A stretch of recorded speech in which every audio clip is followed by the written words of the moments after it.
Hello, magandang umaga mga lodi. Andito ako ngayon sa farm ko, mga lods. So nagbisita sa mga niyugan. Ayun, ang laki itong Nara tree, oh. Ganda ng tubo.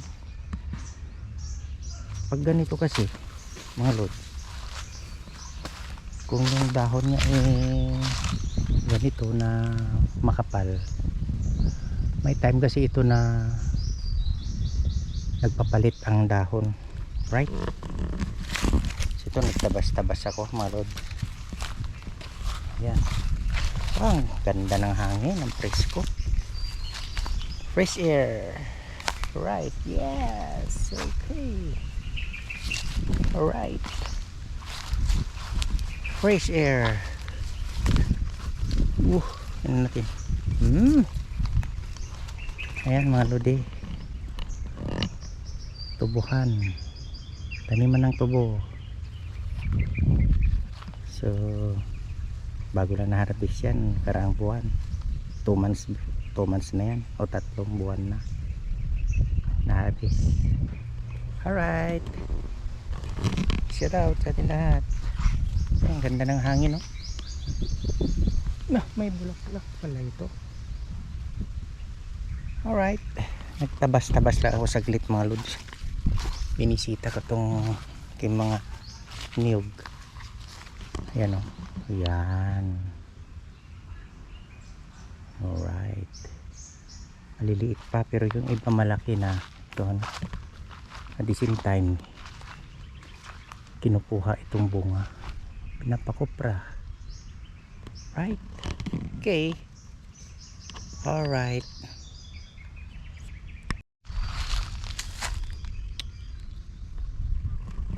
Sus naman, oo, ito mga kambing kasi, oh, sira na itong nyug ko, oh. Kinain. Ano ba naman yung mga paano pa ito, oh, tutubo kung ganyan na pinapastulan man ng kambing, ha? Pangit.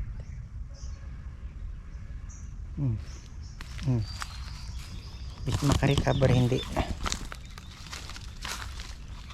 So napasyal lang ako dito, mga lods, dahil diba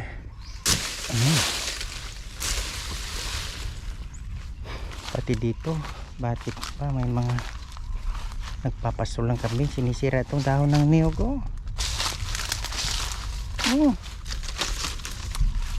Yan, mga kambing na yan, oh. Yan ito mga kasi nila ginapastol man,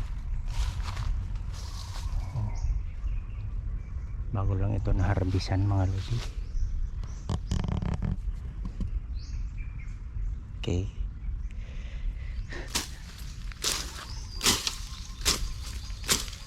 every ano lang ako dito pumupunta, once a month.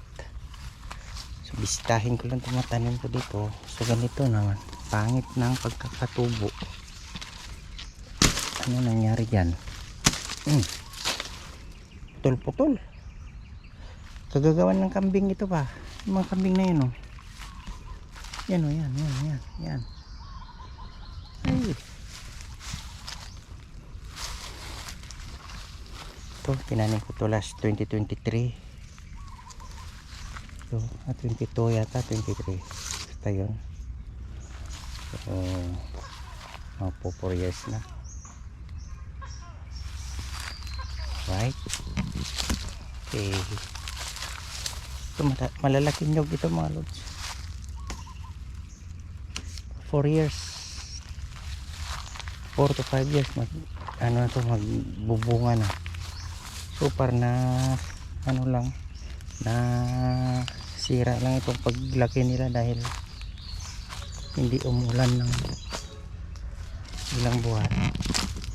So now medyo okay na.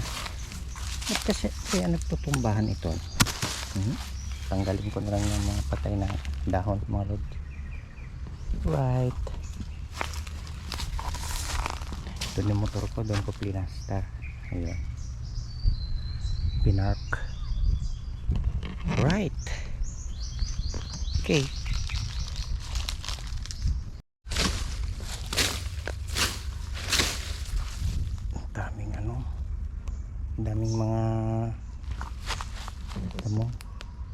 Kung mapapansin nyo mga lodi, malalapit itong kuan, malapitan itong pagtanim ko ng nyug.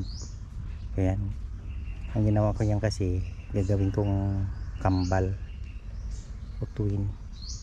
So bahala na, yan, tanim ko na ganyan. Hindi ano, hindi siya tawag ito, hindi siya malayuan. Okay, right. So ito, kita na yung mga saging pa dito. Wow, ganda ng hangin, fresh air talaga naman.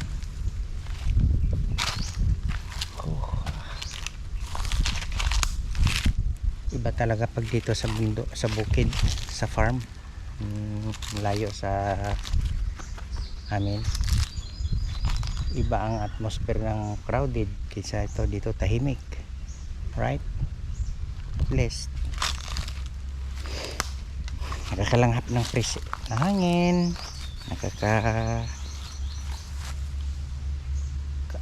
nakakakain ng mga fresh na gulay. So ito, although wala itong gulay dito na tanim, mga niyog,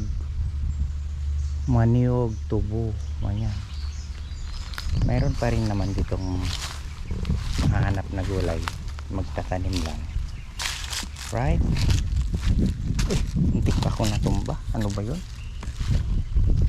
Makaano kang damo ka ha, makapasalapid ka ha, tumbahin mo pa ako. O yan o, fresh air mga lods. Shout out sa atin lahat. Okay, so ito,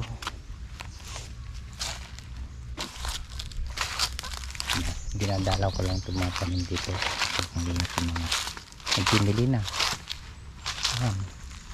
Mahogani, nara ito, nara tree ito, hindi ito mahogani, nara, gaya niya, nara, iba ang mahogani, right?